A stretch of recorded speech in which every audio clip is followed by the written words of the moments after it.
Hello and welcome everybody to the Trinity Term weekly seminar series here at the Refugee Studies Center here at the University of Oxford. My name is Dirik and I'm a postdoctoral researcher and course convener at the Refugee Studies Center, and I am convening this term's series titled Resistance, Justice, Liberation, Critical Approaches to Knowledge Production on War, Violence and Colonization. This is the second seminar in this series, and last week we were joined by a brilliant group of activists and thinkers who talked to us about their resistance in Kenya against violence and neocolonialism. I highly recommend catching up on that talk. If you missed it, it's on the YouTube channel of the Refugee Studies Center. And today we are joined by Mohammed Elnaiem, who will talk to us about his research on patriarchy under the post-colonial state. I will say a little bit about this series before I introduce the seminar and the speaker. But before I do that, just a few housekeeping notes. This event is being recorded and it will be made available on the Refugee Studies Center's YouTube channel. There will be time for questions at the end of the talk. I kindly ask everybody to write their questions and comments on the Q&A function here on Zoom. And just to reassure you, we will only upload the presentation, Mohammed's presentation, and the Q&A part will not be available on YouTube. So as I mentioned last week, the aim of this series is to learn from critical perspectives on knowledge production about violence, colonization, and war, particularly from perspectives oriented towards liberation and justice. And all of the speakers in this term series have somehow been involved in justice struggles in different parts of the world, in different contexts. And today's speaker is certainly no exception to that. So this series aims to decenter managerial approaches to forced migration that treat contemporary conflicts and crises as crises in need of solutions developed by the global north, and instead to talk about the continued relevance of historical legacies of colonialism and imperialism, the impact of global systems of exploitation such as capitalism, and the role of ideology in the normalization of violence, dispossession, and injustice. And it also very much seeks to amplify existing forms of resistance and quest for justice from below. Patriarchy, as many people have argued for a very long time, is one of the most normalized power systems in the world. It's an organizing principle for domination and hierarchy that reaches from the deeply personal to the global. And due to this near universal manifestation of male domination, in particular, its widely accepted role in structuring the most intimate relations inside society, it often passes as the general will of all. So it's often treated as something that is natural, a normal part of life. But this, of course, does not mean that people did not resist it. In fact, historically, for millennia, people have resisted this kind of violence in their own lives. And women's liberation movements, whether they call themselves feminists or not, have for decades or centuries fought in increasingly more organized ways against subjugation and domination. And particularly third world feminists, socialist feminists, indigenous and Black feminists have argued that no individual liberation from patriarchy is possible without struggles actively also against colonialism, capitalism, state violence, racism, and ecocide. So at the same time, as the speaker today will tell us, political movements have often tended to render this question as a secondary issue to be dealt with after the war, after the revolution, after decolonization, after elections, and so on. So we'll wonder what's up with that, and hopefully Mohammed will be able to share his thoughts. So I will introduce the speaker now. So Mohammed will talk to us about his PhD research, as I mentioned. Mohammed Elnaiem is currently finishing his PhD in sociology at the University of Cambridge, a work investigating the relationship between colonialism, capitalism, and patriarchy. Mohammed is an activist with experience in the Black Lives Matter movement, an activist supporting the Kurdish cause, and an activist fighting for civil democracy in Sudan. He worked with the Walter Rodney program at the Pluto Educational Trust to help co-organize the first Walter Rodney conference. He's the director of the Decolonial Center, another project of the Pluto Educational Trust. And he also helped co-found the media agencies The Region and The Black Radical. And Mohammed was a participant in the Sudanese Revolution and was a columnist for JSTOR Daily, where his column Black Radicals ran for 2 years and exposed thousands of readers to the Black radical tradition. His writings have appeared on various news agencies, including Al Jazeera English, Roar Magazine, and Towards Freedom. So it's truly an honor to have you here, Mohammed, and the floor is yours. Thank you so much for having me, first of all, and I apologize in advance if there's any background noise. I'm staying with some friends, so I'm not able to control some of that situation. Now, of course, I'm going to be talking about the relationship between patriarchy and the global system more generally. And so that means that there will be mention of issues related to things like sexual violence and violence against women. It's not because I'm insensitive to these things. It is only because to really get to the heart of the problems that we face today, we have to mention them. But that's just a warning in advance for anybody who would not feel very comfortable hearing about these instances. Don't worry, they won't be done in detail, but the mere mention of sexual violence will be brought up. And war and violence, of course. So thank you all for attending. I'm gonna start talking right now. And so here we go. Does everybody hear me well? Yep. Good. All right. So here, I'll just begin now. So one of the most lamentable stories of the late Bell Hooks was when she recalled how, during her speeches, people would often laugh when she theorized on what she called the heterocapitalist patriarchy. Whenever she would speak about this, and she did so on more than one occasion, I was always astounded that there would be laughter at all. It was indeed one of the most straightforward and profound explanations for the human condition in the 21st century. Resisting the methodologically safe insistence that the world is made up of multiple systems that oppress us, Hooks contended that there was only one system which dominates humankind, and perhaps even our biosphere. It is one and not many systems. Now, when decolonial theorists speak of the colonial matrix of power, nobody laughs. When Maria Mies spoke of patriarchal capitalism, nobody laughed. When Cedric Robinson spoke of racial capitalism, while nobody laughed, he was ignored for decades until a few years ago, and now everybody talks about racial capitalism. And Hooks used to call the laughing itself an example of epistemic terror, racist and misogynistic violence, and I would tend to agree. In my own work, I'm trying to bring back these materialists and I would contend analytically rigorous considerations of the world system. Today, Oxfam estimates that the value of women's unpaid care work on the global scale amounts to something like $10.8 trillion per year for the global economy, more than 3 times the size of the global tech industry. There is indeed a vibrant literature that is dedicated solely to quantifying and exploring unpaid care work. Unpaid care work forces us to avoid the illusory line of demarcation between the global economy and the private domestic sphere. It forces us to reject the idea that the domination of women is separate from the violence of the economy and vice versa.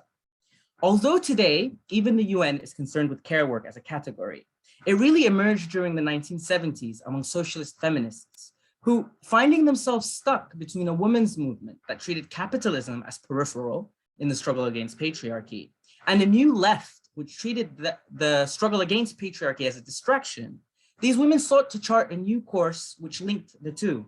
In this sense, they were unitary theorists, not dual system theorists. We know these names now, for example, Maria Mies, Fortunati, Sylvia Federici, Wilmette Brown, etc.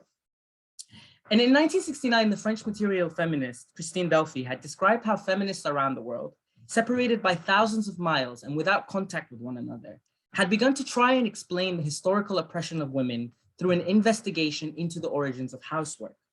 The analyses all came to similar conclusions. Housewives were unpaid laborers. They reproduced the laborers that worked for the capitalists, metaphorically through the drudgery of their housework. And they did the same quite literally through their wombs as well. It was because of housewives that capitalists could always secure an unlimited supply of workers. Without housewives, these feminists contended, capitalism would immediately collapse. And excited for that very prospect, they launched the International Wages for Housework campaign, which attracted not only Italian women like Sylvia Federici, but also African-American lesbians like Wilmette Brown, politically Black women in London's Brixton, and the late feminist and co-founder of the Working People's Alliance, Andaye, in Guyana. The arguments themselves appealed to women across the world, just as they came from women across the world. In 1969, the American student feminist Margaret Benston had challenged the New Left and the women's movement with this thesis. In Cuba, Isabel Larguella and John Dumoulin tried to push it as a topic of first priority for the revolution to correct its course, lest it alienate women. There was, and still remains to be, one crucial blind spot in these analyses. By trying to tell one story about the subordination of women to capital, the story of the housewife, they missed many others. We assume, wrote Maria Rosa de la Costa in an article that would become the definitive manifesto for a small but influential section of Marxist feminists, that all women are housewives. To make the case in 1971, a historical generalization needed to be made. Housewives, which would produce the labor force of the whole system, needed to be at the center of, open quote, every analysis of women as a caste. Confident, incisive, and powerful, her prose only seemed to waver with ambivalence in one sentence. After describing how the modern family and the subjugation of the housewife led to the denigration of women as a caste, she qualified that her analysis was only, open quote, speaking of the Western world and Italy in particular. In the third world, she said, the same process of destruction must be and is taking place there. The must be, to me, belies ambivalence. I interpret meaning as something like probably, and the is taking place seems to reflect an urgent need of the time to move forward with the analysis, despite reservations that it might not capture particularity and difference. There's only one problem when we look at this historically, though. As Alyssa Trotz would put it decades later, at least in the context of Caribbean slavery and indentureship, domesticity was, open quote, a racialized and class privilege, close quote. Angela Davis, even sooner in her response, contended that the same was true for white housewives in 19th century slavery. Women were often slaves or indentured servants. So the women, in other words, that social reproduction theorists in the first phase of their work put at the center of their analysis was neither colonized nor a slave, an issue that would, of course, be corrected during the 1980s. And I would say that Sylvia Federici, for example, does a really good job of this in Caliban and the Witch. And another thing is that we can't be unduly unfair to what Selma James and Maria Rosa de la Costa truly ushered in. They laid the groundwork for the investigation into the relationship between capitalism and patriarchy. Incidentally, when they began these conversations, there had also at around the same time been a vibrant discussion that was taking place within anti-colonial circles. That discussion was coming to some of the same conclusions, albeit from an anti-colonial conversation. In the first conference of Mozambican women on the 4th of March, 1973, Samora Machel, the leader of Mozambique's Frelimo, and the man who would become the country's first democratically elected president, allied himself with the feminist struggle when he denounced those whom, in the name of local tradition, argued that Frelimo should not address the question of women's emancipation lest they alienate the masses. Women were equal partners in the struggle for liberation against Portuguese colonialism, and they needed to be treated as such. Machel's analysis deserves particular mention because within it, he proposes a theory of the exploitation of women and their consequent oppression being rooted in, and I quote, the system of private ownership of the means of production. Everyone knows what that actually means. And the system of human exploitation that becomes subsumed by colonialism and then eventually capitalism. And this is his quote, and it's a long quote, but I think it deserves being mentioned in full. Open quote, the mechanism of women's alienation is identical to the mechanism of the alienation of the colonized man in colonial society or of the worker in capitalist society. Women are also producers and workers, but with specific characteristics. To possess women is to possess workers, unpaid workers, workers whose entire labor power can be appropriated without resistance by the husband, who is the lord and master. In an agrarian economy, marrying many women is a sure way of accumulating a great deal of wealth. The husband is assured of free labor, which neither complains nor rebels against exploitation. Hence the important role played by polygamy in the rural areas of a primitive economy. Society, realizing that women are a source of wealth, demands that a price be paid for them. She is a source of pleasure, and above all, she produces other workers. She produces new sources of wealth. This last aspect is particularly significant. Society grants the husband the right to repudiate his wife and demand repayment of the lobolo, which is wife payment, although modern anthropologists wouldn't say that, for a bride, call it a bride payment, but at that time it was commonly known as a bride payment. So society grants the husband the right to repudiate his wife and demand repayment of the lobolo should she prove barren, or if the husband thinks that she is. Now, reading Samora Machel, he reminds one of the PKK's Abdullah Öcalan. Like Öcalan is to the Kurds, Samora Machel is the most respected figure in the movement, even if his ideas are sometimes the most unorthodox. Recognizing that the women's liberation movement within the independence struggle is often sidelined, he allies himself with the minority position, one that not only faces numerical odds, but also faces the even bigger bias of never being taken seriously by patriarchal culture. Samora Machel defines the patriarchal beliefs and expectations of even the liberation struggle and refuses any argument which insists to wait after the revolution for a program of women's liberation. To Samora Machel, like Abdullah Öcalan, who argues that women are the first colony of human existence, there is no revolution without women's emancipation. The idea itself is an oxymoron. The armed struggle cannot be successful without the full participation of women in it and in the society to come. Machel is clearly trying to challenge the problem of gendering. He's keen to note that it exists in everyday life. He knows that it is reinforced, and this is important, not just by the colonizer, but by the so-called culture of the colonized. And yet he doesn't take this so-called culture for granted. It's not his task or Frelimo's task to defend it.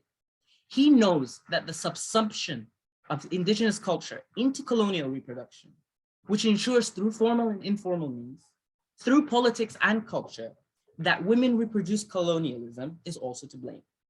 He knows the colonizers will retain those aspects of so-called indigenous culture that are helpful to its reproduction and condemn the rest of that culture into nothingness. And yet Samora Machel loses in his alliance with feminists. Cabral, advancing a similar position in Cape Verde, loses. The women of these liberation movements in the bigger scheme of the national struggle, they lose.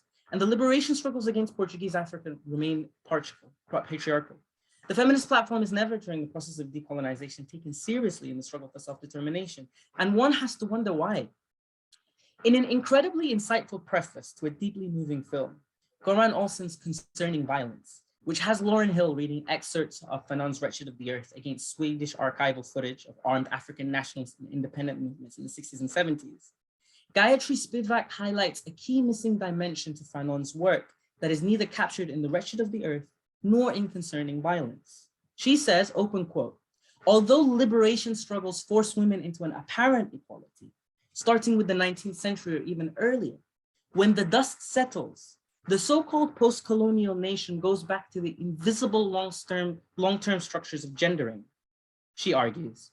And she also says that, open quote, colonizer and colonized are united in the violence of gendering, which often celebrates motherhood with genuine pathos, close quote. Spivak is, of course, making a profound point and one that can't be appreciated without an equal treatment of another powerful argument she makes, open quote. The ones you see on the screen, the movie Concerning Violence, are a small part of the people, the poorest of the poor, mobilized into violence by sovereign leaders, cannon fodder. This practice goes on in all armies, all resistance movements, in the name of nation and religion. Now, I don't particularly agree with her pessimism in this regard, because I do believe that resistance movements themselves are forms of subjectification and sometimes even create a new identity for struggling women. But I do really sympathize with her focus on, quote unquote, the poorest of the poor, because these are the forgotten women of the post-colonial state, the women in IDP camps, internally displaced, rural working women, informal peddlers.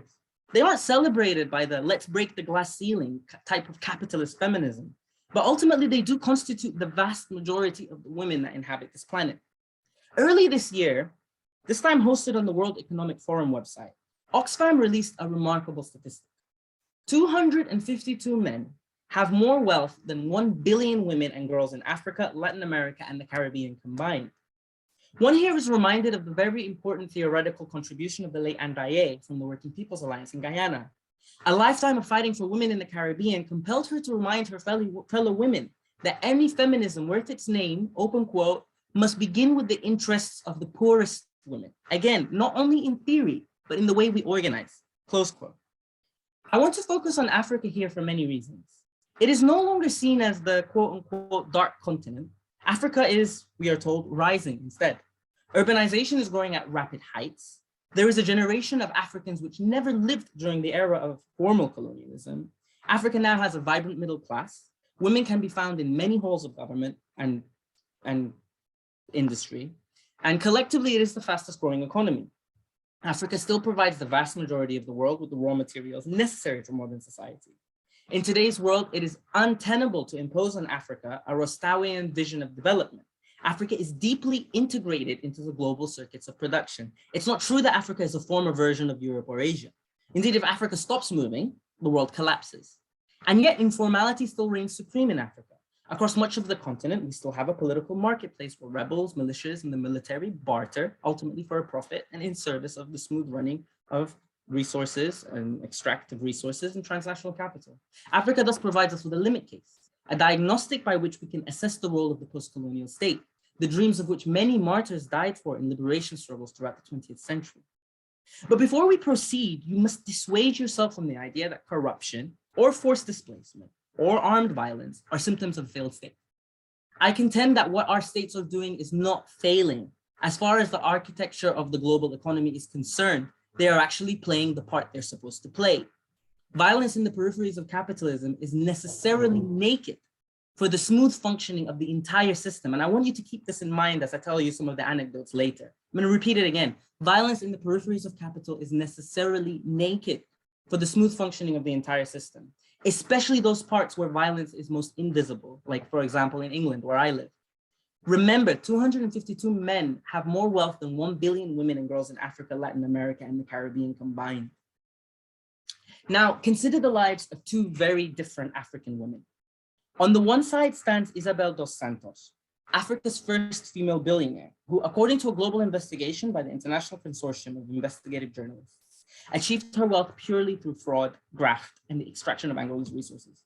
And consider on the other side, Albertina de Fatima, a woman who is evicted from her home on a Luandan beachfront and compelled to move to a remote housing development 30 miles away from the capital.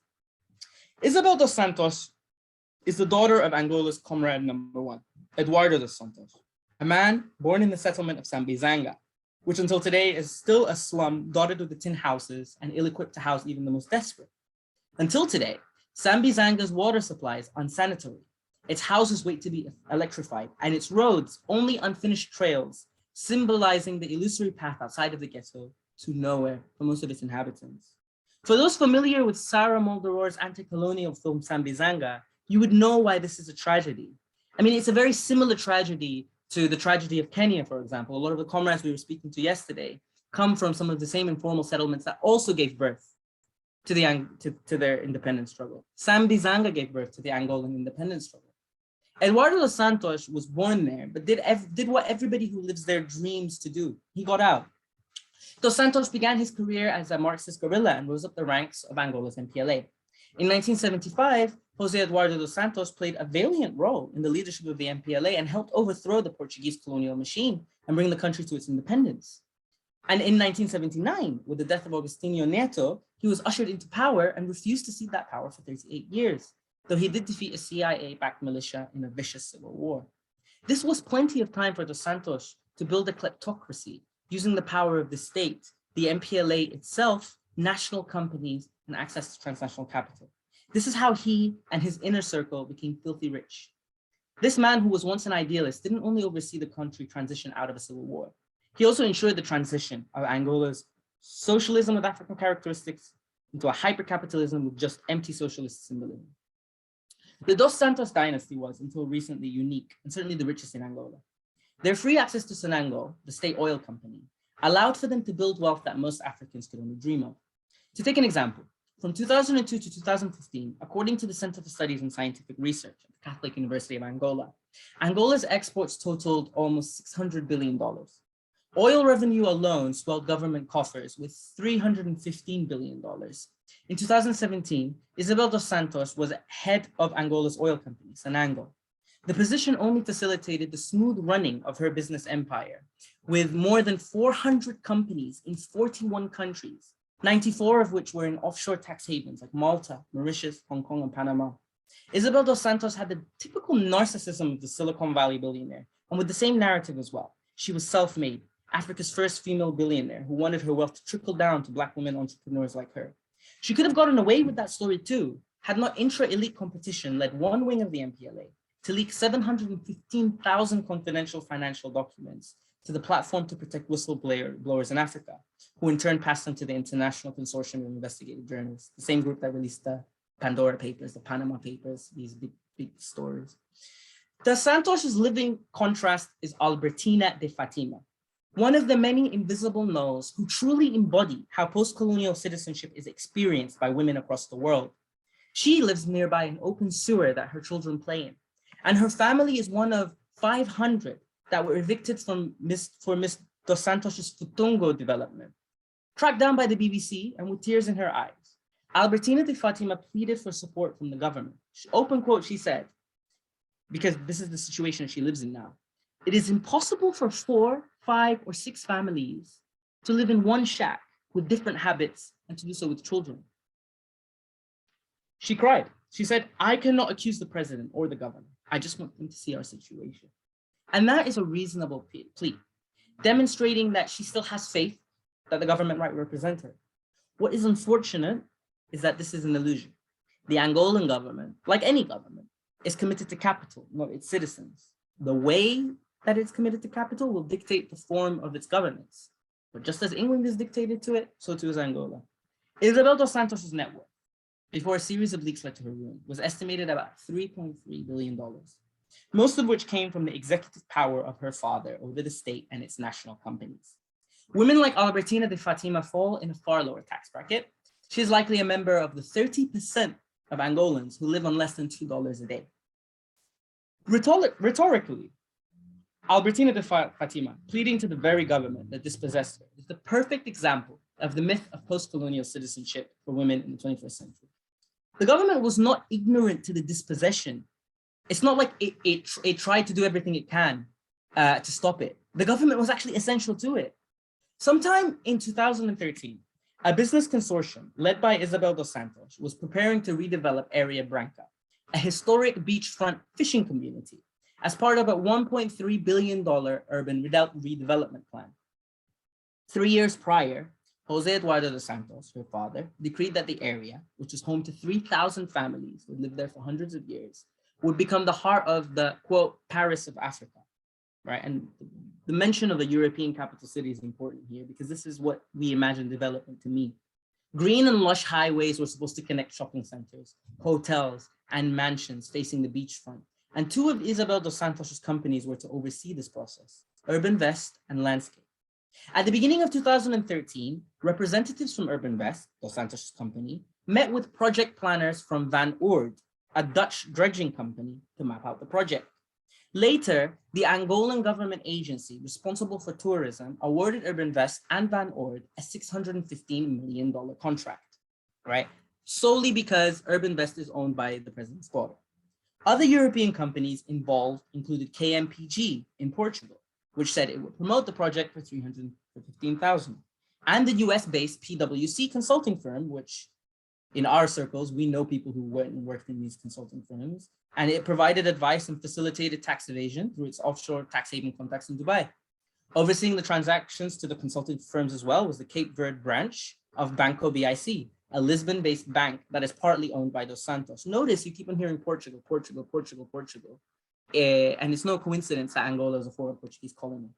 And so these were the Western enablers and profiteers who benefited from Albertina de Fatima's dispossession. So it was neither government negligence that led to de Fatima's dispossession, nor state corruption alone. It's not because it's a failed state. Certainly an important element to the story was a woman, Isabel Dos Santos, who had proximity to the state, who built an economic empire that traversed dozens of land. But it was also an international operation involving various actors across the world. The transnational financial network that dispossessed de Fatima included everything from contractors and architects based in the Netherlands and London to consulting firms based in New York. It needed the collaboration of bankers in Portugal and the due diligence of offshore banking services in Dubai. That meant 5 continents converged on Albertina de Fatima's slum to dispossess her. And in the end, the Angolan state provided the brawn and muscle to do the most ugly work necessary, violence against women. Area Branca was, after all, not an uninhabited sliver of sand in Luanda. It was home for over 50 years to thousands of working class and fisher communities. And that was a problem for everybody involved, all those people in London and Portugal, etc. On June 2013, without any warning, and months after the development was discussed by Isabel Dos Santos and Van Oord's headquarters in the Netherlands, police and military personnel descended onto Area Branca at midnight and began to violently force people out of their homes. Anybody who resisted was handcuffed and beaten with clubs. Telephone lines were cut, and if anybody was caught trying to make a phone call, they were viciously beaten. Albertina de Fatima told the Dutch news agency Trouw that it was worse than the Angolan Civil War. The police then made their way into their homes and threw televisions, generators, mattresses, and pots all into the sea. By sunrise, the excavators arrived and tore down the homes. Now, using our imagination a bit, meanwhile in London, upscale hipster designers working for Broadway Malayan, one of the companies that was involved, began to develop their visions of parking lots and restaurants and a business center to replace the actual inhabitants of Area Branca. The police, and this is an important element of the story, were also given marching orders based on the Dutch company Van Oort's topographic surveys. So if one peels the layers from the international financial system to the coffee shops in London where designers go to unwind, down to the halls of metropolitan government in Luanda, one will finally, when they get to the bottom of all of these layers, find pure, unadulterated violence. This is the paradox of urban life. And the occasionally remedial propositions of those concerned by its ills usually don't work. Nobody can deny that slum upgrading programs have alleviated the suffering of women. Don't get me wrong. One example I can think of, for example, is in Bogota, where 2,500 out of the approximately 12,000 recicladores, waste pickers from the Asociación de Recicladores de Bogota, with close to 60% of its members being women, I know that they, for example, were able to prevent the privatizations of public waste collection with the help of supporters in the government.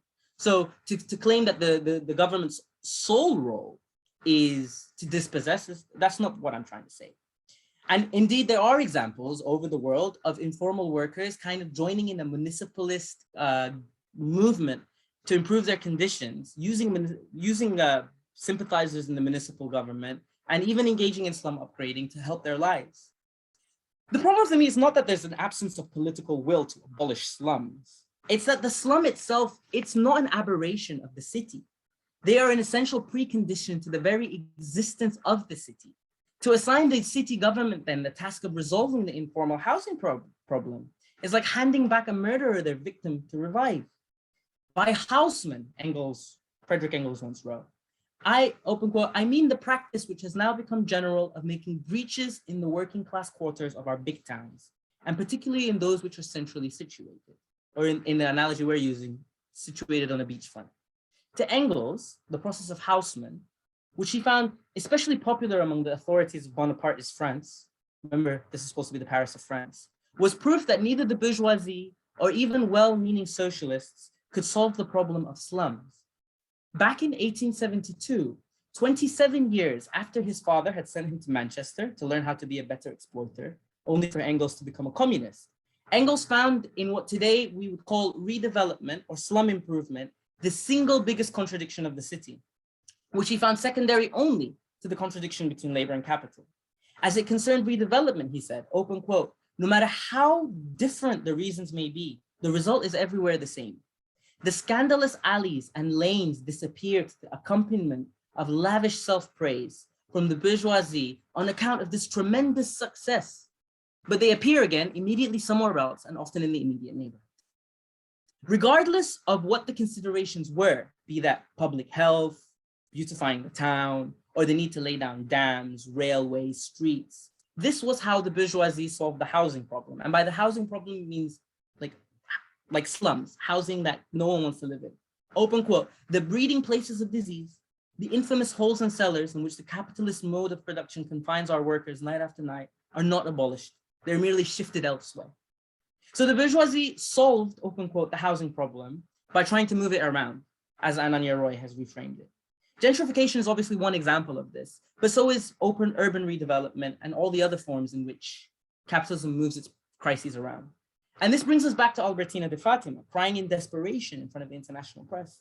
She wonders how, in the name of development, the government and private capital have dispossessed her and relocated her to another location. But this is what capitalist development and modernity actually requires. This is what capitalist modernity is.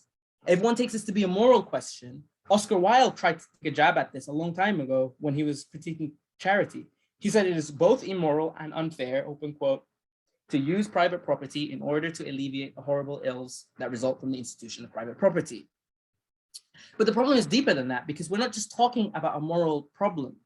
And we're not talking about ill-willed private capitalists and evil corporations. We're not talking about that. We're talking about the fact that if international capital could not find the Dos Santos dynasty, then it would have to invent one.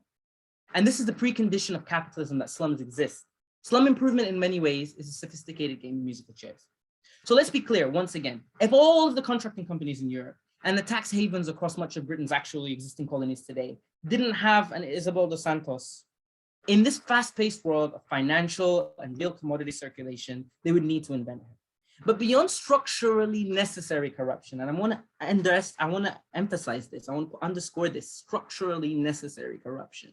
Beyond an elite with close proximity to the state, taking a cut from extracted resources, beyond what is clearly a neocolonial pact, what does this have to do with women that aren't Albertina de Fatima? One thing that must be recognized is that the very process which invents slums today, the constant moving around of the ills that the contradictions of the economy create, ultimately disrupts life worlds. In this sense, forced relocation is similar on a domestic scale to internal displacement, and on the global scale to the refugee crisis. Dispossession doesn't just rip homes from under one's feet. It disrupts our ways of relating to one another. Relocation doesn't just separate one from their loved ones. It disrupts an entire ecosystem, figuratively and quite literally. Slums are not strange. The vast majority of people in the world live in the context of informality. According to the ILO, 61% of all workers around the world, that's 2 billion people, are informally employed. In Africa, that encompasses more than 85% of all employment. Dispossession, relocation, and life in the slum dictates, at least to the women who live in them, how life is experienced.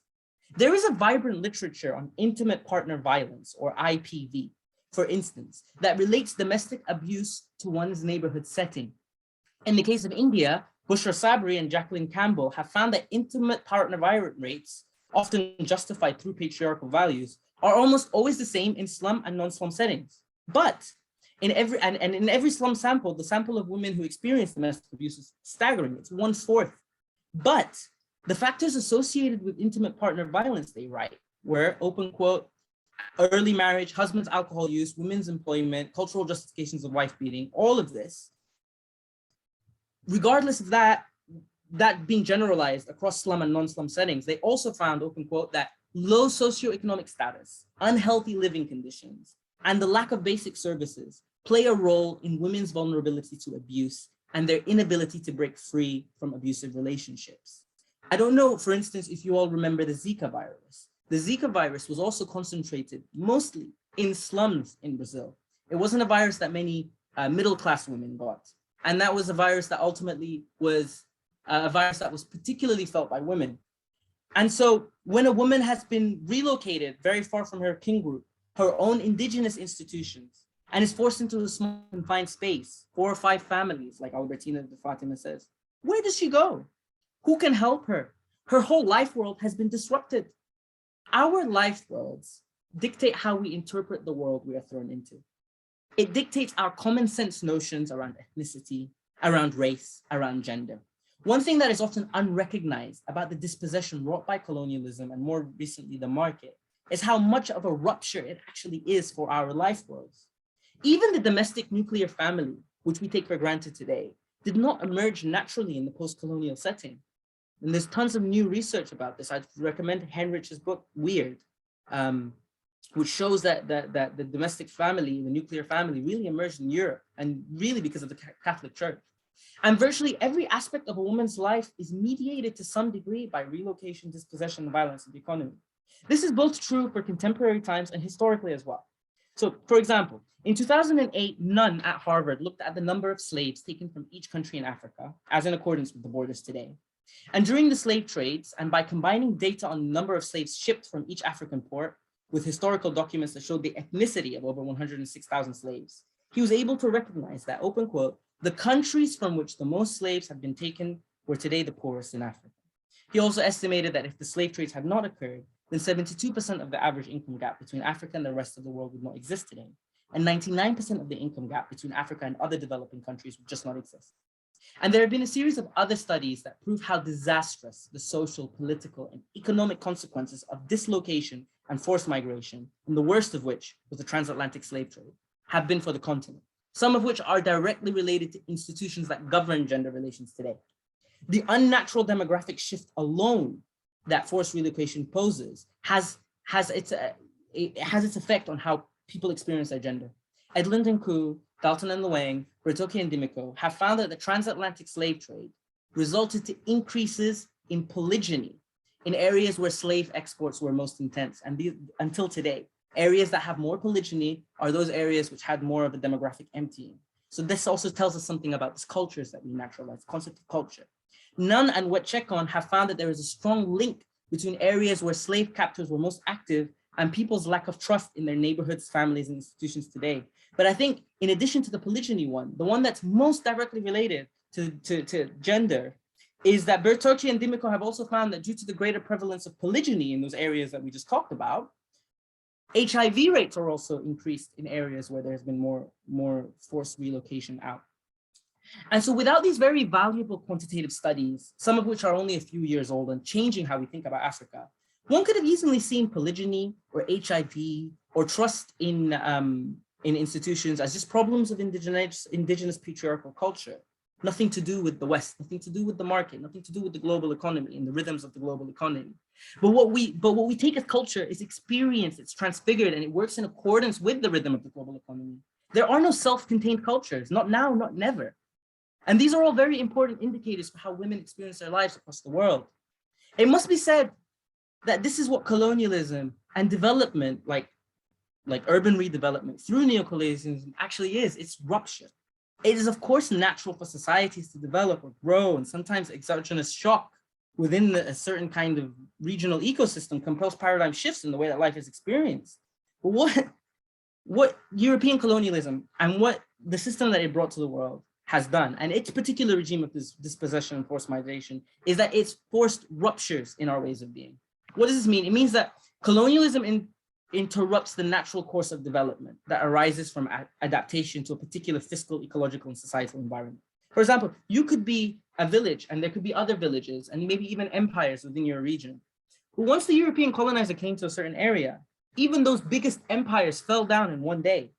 And with that, the dispossession and forced relocation that happens uproots institutions that in some cases took thousands of years to establish themselves as people's life works, indigenous institutions, only to disappear in a matter of decades. And these institutions tell people how to perform their gender, gone in an instant. These were the institutions that mediated gendered life, mediated, for example, problems like intimate partner violence, developed codes and norms, sometimes patriarchal for sure, but in many instances not. And as we already mentioned, informal institutions in pre-colonial societies were by no means feminist, but they were also not necessarily patriarchal. Even things that we take for granted today, like gender roles and norms, like the distinction between man and woman, these were not universal realities in many pre-colonial societies, but today they are. So the only institutions that govern everyday life are those that can be subsumed and absorbed by a particular regime of dispossession. Now, it would be reasonable to say that my analysis of the post-colonial state thus far is too urban for focus. I mean, there's reasons for this. The world is becoming more urban. But what about traditions of rural life, Mohammed? What about the ways in which urban life liberates women from the backwardness of patriarchal tradition? Whatever the difficulties that most poor women face in cities, surely it is better for them in the countryside, right? Sometimes yes, but you can't imagine the countryside itself to be this place where the economy isn't playing a role. Right? There is a whole literature on this, but let me do one that's directly related to Sudan. Alex de Waal's concept of the political marketplace, which was developed to explain my country in Sudan. In Sudan, and in fact, in many resource-rich countries, there's something of a rebel/peace process industrial complex.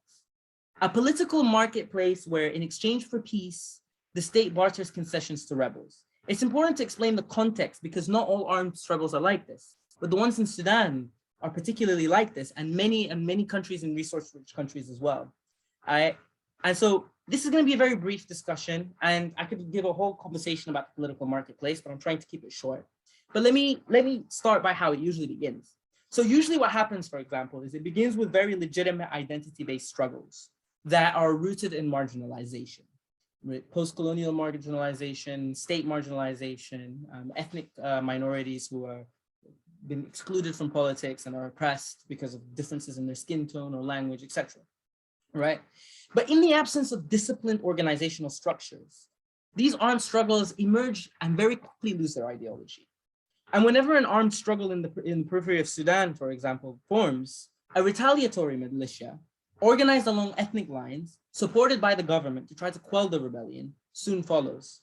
And one thing that incentivizes the creation of these retaliatory militias is the fear of guns. If those people have guns, my historic competition against a certain kind of resource, then I need guns. That's the logic.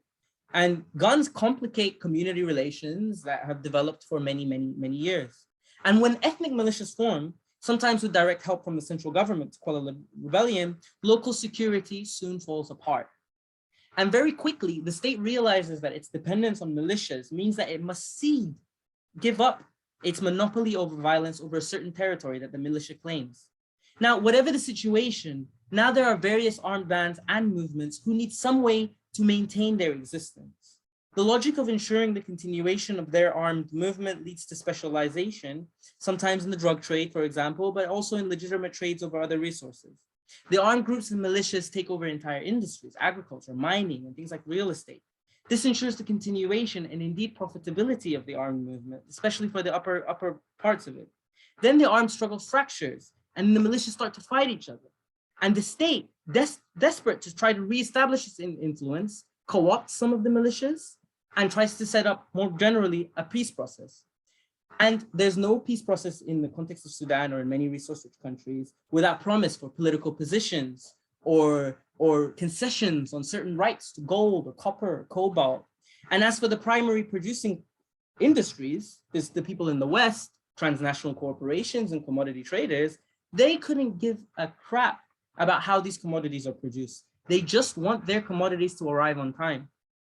In 2018, Antonio Guterres, Secretary General of the UN, affirmed that, open quote, the exploitation of natural resources or competition over them can and does lead to violent conflict. He cited studies which affirmed that more than 40% of internal armed conflicts over the last 60 years had been related to natural resource competition. In this case, Pablo Neruda, and he's certainly not the poster child for a feminist breakdown of the colonial state, but nevertheless, he was entirely correct when in his poem he wrote that for so many in Latin America, open quote, Standard Oil awakens them, clothes them in uniforms, designates which brother is the enemy. The Paraguayan fights its war, and the Bolivian wastes away in the jungle with its machine gun. The paradoxical situation in Sudan today is that there is now also a job marketplace. And I thank Rajat Makawi, a Sudanese scholar, for her formulation of this. A revolving door between these armed movements, which began as legitimate armed struggles, and the militias that fight against them. One day you could literally be in that movement, and then if the other one offers you more money, you go and you join the other one. This is something that was happening in Syria as well, later on in the civil war. And in Libya and Yemen today, Sudanese people who fought against each other act as mercenaries, often in the same units. Whoever pays more gets the cause. So on average in Sudan, a teacher might make about $30 a month. If the militia pays you 200, then you'll join the militia. And these people who join are generally men and sometimes boys, right? And because of that gender imbalance and that patriarchal bias itself, right? Then we're not just talking about boys and men, are we? If an entire village, let's say, for example, has joined the militia or gone to fight as mercenaries to support the family financially, somebody has got to procure the food. Even that women can't do in peace. Magdi El-Ghazouli has talked about how these very same militias competing over resources often take a big portion of the harvest by force. In the capitalist agriculture of the Sudanese countryside, which is becoming increasingly feminized because of these gender imbalances, women harvest food under the barrel of the militia's bayonet, and that's during peacetime. The political marketplace is becoming a structural fixture of the global economy and an accepted one. And it requires, as a basic precondition, violence. Violence acts as an incentive, and commodity traders across the world know that a well-formed militia engaging in the political marketplace of its own country, will eventually reach an equilibrium that ensures the stable and continuous extraction of the commodities they demand. It will monopolize on the security situation after so much violence gets done. There will be an equilibrium. At some point, the top militia will get rid of all of its competition. And the problem is in this vicious cycle, old resentments, tribal clashes are now modernized. There's advanced guns now, advanced vehicles. And of course, these companies are making money off of that too. And then eventually military grade equipment complicates local conflicts that were once only fought by the sword. And what do you think this does to the everyday life of women? The problem with the state is this: when it's acting for the sake of capital, it sends the police to dispossess you. When it's trying to reestablish its power, it funds the armed bands that will terrorize you. The only thing worse than the state's omnipresence is unfortunately its absence. Because in the absence of security, women are subjected to some of the worst crimes known to humankind, and they don't need to be repeated here in detail. In all of these cases, somebody is making money. And violence against women then is not some cultural backwards thing. It's not some interpersonal thing. This is what I mean when I say it is structural. Bell Hooks was right. This is the global hetero-capitalist patriarchy, though I prefer the simple word of just capitalism. In 2019, during the uprising in Chile, Las Tesis, a feminist collective from Valparaiso, developed a performance called Un Violador en tu camino, a play on words on a police slogan, a friend along your path. The dance linked state violence with sexual violence. Blindfolded women pointed in every direction, pointing out to the complicity of the state's institutions in silencing victims of sexual violence. The song gained prominence, especially in reference to police violence as a tool to maintain patriarchy. I think that the performance went global due to a growing recognition across the world. There is no separation between patriarchy and state. The state, even the post-colonial one, cannot be a vehicle for women's emancipation. It never was, and it never will be. Thank you. Mohammed, thank you so much. I don't know what to say. I think this talk definitely deserves standing ovations. Thank you so much. I thought I was familiar with your work, and now I know just how much I have to catch up still. So I really, really look forward to seeing, I mean, writing, the process of writing is of course challenging, and we all wish you lots of strength and you know, power to do that. But you're an amazing researcher, and the work you're doing is extremely meaningful, very powerful, and hopefully more people will get to hear about it. So thank you so much, Mohammed, really, for your energy. And I just want to finish by drawing attention to next week's talk. So we're very excited about that one as well. It will be with Professor Dibyesh Anand, who is the head of department of the Politics and International Relations Department at Westminster University. And the title of his talk is Fascism is Not Dead, Violence of Hindu Nationalism in India and the Possibilities of Resistance. So we very much look forward to that one. And one more time, just thank you so much, Mohammed, for your energy, and thanks everybody for coming. Hopefully we will see each other again next week.